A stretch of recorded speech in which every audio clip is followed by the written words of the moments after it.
बिस्मिल्लाहिर्रहमानिर्रहीम। अस्सलाम वालेकुम। मैं इब्रार अहमद मेहर एडवोकेट उम्मीद करता हूं कि आप सब खैरियत से होंगे।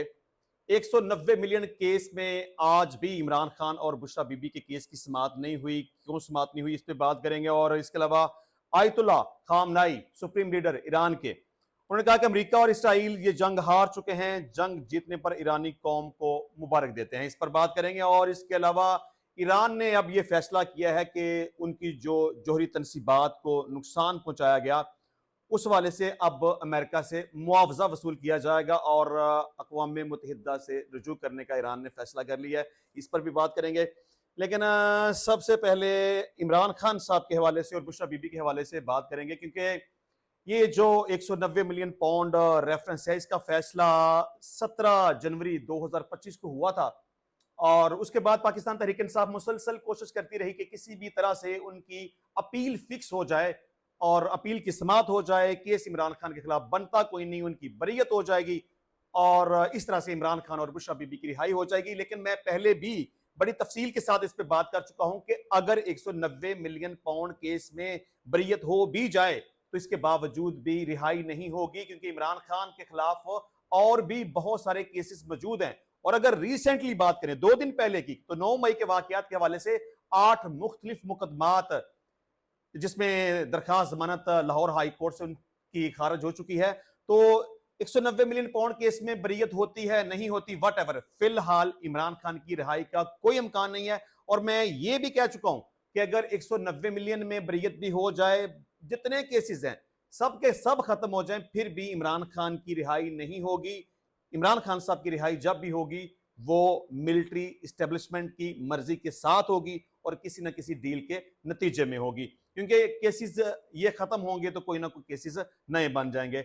अच्छा जी, मैंने जब ये 190 मिलियन पाउंड केस के हवाले से गुज़िश्ता तारीख पर जज साहब मौजूद नहीं थे और पाकिस्तान तहरीक इंसाफ ने बड़ा शोर शराबा किया, वाह वेला किया कि देखें जी जज साहब भाग गए हैं और ऐसा तो कभी नहीं हुआ, वकील भागते हैं, गवाह भागते हैं, अब देखें जी जज साहब भाग गए हैं। तो मैंने उस वक्त भी कहा था कि जज साहब के लिए मुश्किल नहीं है, अगर वो केस को एडजर्न करना चाहें तो उनके लिए कोई जरूरी नहीं है कि वो ये बहाना बनाएं कि वो छुट्टी पर गए हुए हैं। अगर उन्होंने एडजर्न करना है, डेट देनी है, तो उनके पास 101 बहाना है। तो आज जज साहब मौजूद थे तो क्या हुआ, केस की समाअत हुई नहीं हुई। इससे पहले जब केस फिक्स था, जब जज साहब छुट्टी पर नहीं थे, तो केस की समाअत हुई नहीं हुई। तो लिहाजा पाकिस्तान तहरीक इंसाफ का यह मौकफ गलत था कि ये देखिए जी जज भाग गया है और सिर्फ इस वजह से भाग गया कि मुझे केस ना सुनना पड़े। जजों के पास बड़े बहाने, उन्होंने केस ना सुनना हो तो वो एडजर्न कर देते हैं, उन्हें कोई भी नहीं पूछने वाला। अच्छा, गुज़िश्ता तारीख पे मैंने ये कहा था कि इमरान खान साहब का ये केस फिलहाल नहीं सुना जाएगा और मैंने कहा था कि नेक्स्ट डेट जो भी होगी, जो कि आज गुजरी है, मैंने कहा था कि इसमें भी कोई समाअत नहीं होगी, केस एडजर्न कर दिया जाएगा। और मैं अब वंस अगेन ये कह रहा हूं कि अब जो भी नेक्स्ट डेट पड़ेगी उसमें भी इस केस की समाअत नहीं होगी। ये बात आप लिख के अपने पास रख लें कि फिलहाल 190 मिलियन पाउंड केस की समाअत नहीं होगी। और ज्यादा इम्कान इस चीज का है कि ये जो सस्पेंशन ऑफ सेंटेंस के हवाले से पिटीशन फाइल की गई है ना, मतलब कि इमरान खान और बुशरा बीबी को इस केस में जमानत पर रिहा कर दिया जाए, तो अदालतें 99% ऐसा नहीं करती। वो कहती है कि जनाब आप इस तरह करें कि ये जो सेक्शन 426 क्रिमिनल प्रोसीजर कोड का है जमानत के हवाले से, इस पिटीशन को आप विड्रॉ करें तो हम अपील फिक्स कर देते हैं। तो इस केस में 426 में मतलब जमानत मंजूर नहीं होगी, इसकी अपील फिक्स की जाएगी और फिलहाल अपील की फिक्सेशन का अमकान मुझे नजर नहीं आता। अच्छा जी, इसमें अब तक मेरा ख्याल है तकरीबन 3 पेशियां गुजर चुकी हैं। पहली पेशी में जज साहब मौजूद थे, लेकिन पब्लिक प्रोसिक्यूटर मतलब कि सरकारी वकील ने अदालत में हाजिर होकर कहा मैं इस केस की तैयारी करना चाहता हूं, लिहाजा मुझे तारीख चाहिए। चले जी, केस एडजर्न हो गया। नेक्स्ट डेट आई तो जज साहब छुट्टी पे थे, केस एडजर्न हो गया। तो आज भी प्रोसिक्यूटर ने बहाना लगाया कि जी मेरी तैनाती अभी सिर्फ कल हुई है, मेरी इस केस के हवाले से तैयारी नहीं है, मैं अभी इस केस को स्टडी करना चाहता हूं और मुझे कम से कम 4 हफ्ते का टाइम चाहिए। तो बहरहाल आज ये केस एक दफा फिर से एडजर्न कर दिया गया, इस वजह से कि नैब की तरफ से जो प्रोसिक्यूटर पेश हुआ है उसने कहा कि मेरी तैयारी नहीं है। और अभी इस तरह की मजीद पेशियां गुजरेगी कि इमरान खान साहब और बुशरा बीबी के इस केस की समाअत नहीं होगी। अच्छा जी, वहां जब इस्लामाबाद हाई कोर्ट में मौजूद थे, केपीके के कुछ वुज़रा भी मौजूद थे और अली मीर गंडापुर साहब मौजूद थे, अपोजिशन लीडर उमर अयूब साहब, शिबली फराज और तहरीक इंसाफ के दीगर और भी कोई लोग थे, इनकी इमरान खान साहब की बहनें भी वहां पे मौजूद थी। तो जब वहां से बाहर निकले हैं तो थोड़ी सी बदअमनी की सूरत हाल बन गई कि जो पाकिस्तान तहरीक इंसाफ के कुछ कारकुनान वहां पे मौजूद थे, उन्होंने बदतमीजी करनी शुरू कर दी केपीके से जो वुज़रा आए हुए थे, उनके साथ सख्त अल्फाज का इस्तेमाल किया, बल्कि गुत्थम गुत्था हो गए, बदतमीजी की, उन्हें गालियां निकाली और उन्होंने कहा कि तुम कौन होते हो कि इमरान खान की मर्जी के बगैर इस बजट को पास करने वाले।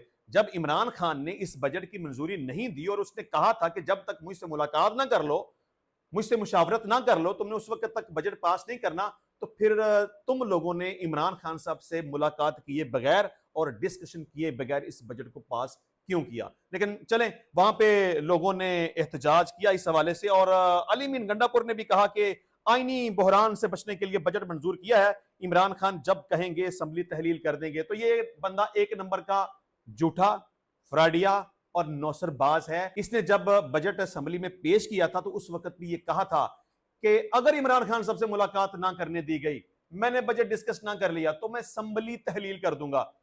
खैर, बजट पेश भी हो गया, असम्बली भी तहलील नहीं हुई, बजट पास भी हो गया और अब भी ये बंदा उसी तरह के ड्रामे और तमाशे कर रहा है कि इमरान खान अगर कहेगा, ना इमरान खान कहेगा ना ये खुद करेगा, ऐसा नहीं होगा, ये असम्बली तहलील नहीं होगी।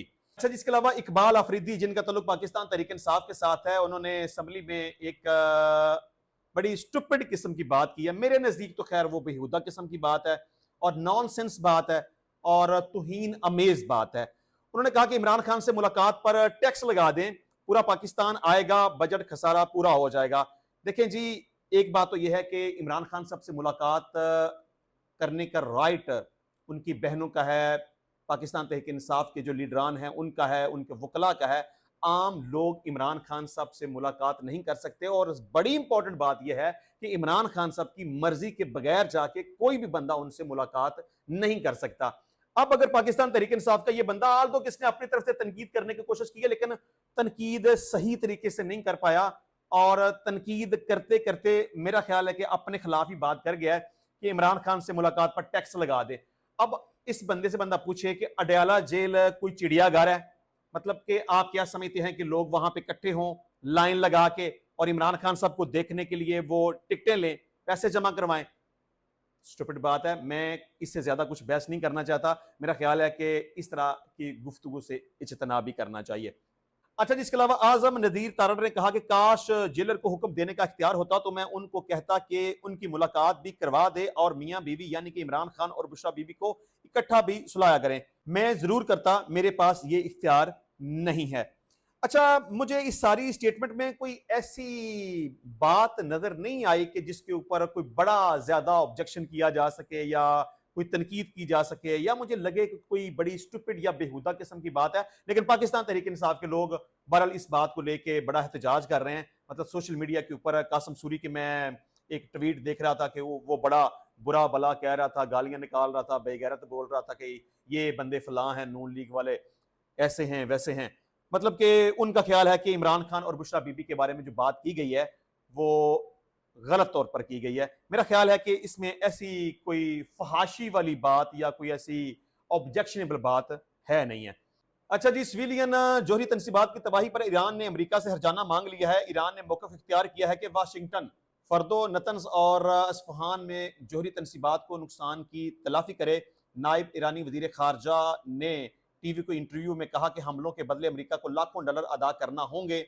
साइंसी और तकनीकी तनसीबात पर बमबारी की शिकायत अक़वाम मुत्तहिदा में दर्ज कराएंगे। अब ईरान ने जो फैसला किया जी, उनकी जो जोहरी तनसीबात के ऊपर अटैक किया गया था, आल्दो के वहां पे जो जोहरी मवाद है उसको नुकसान नहीं पहुंचा, उसे तो पहले ही किसी दूसरी जगह पे शिफ्ट कर दिया गया था। लेकिन वो समझते हैं कि जो भी नुकसान हुआ है वो लाखों डॉलर्स का नुकसान है और अमेरिका को वो नुकसान अदा करना चाहिए। अगर नहीं करेंगे तो अक़वाम मुत्तहिदा में जाकर वो अपनी शिकायत दर्ज करवाएंगे और उनसे जो भी नुकसान हुआ है वो पूरा करेंगे। इसके अलावा ईरान के सुप्रीम लीडर आयतुल्लाह खामनाई ने अपने एक्स अकाउंट के ऊपर एक पोस्ट लगाई है, उसको डिस्कस करेंगे। और इसके अलावा उन्होंने टेलीविजन पर भी एक अपनी कौम से खिताब किया है, उस हवाले से भी बात करेंगे।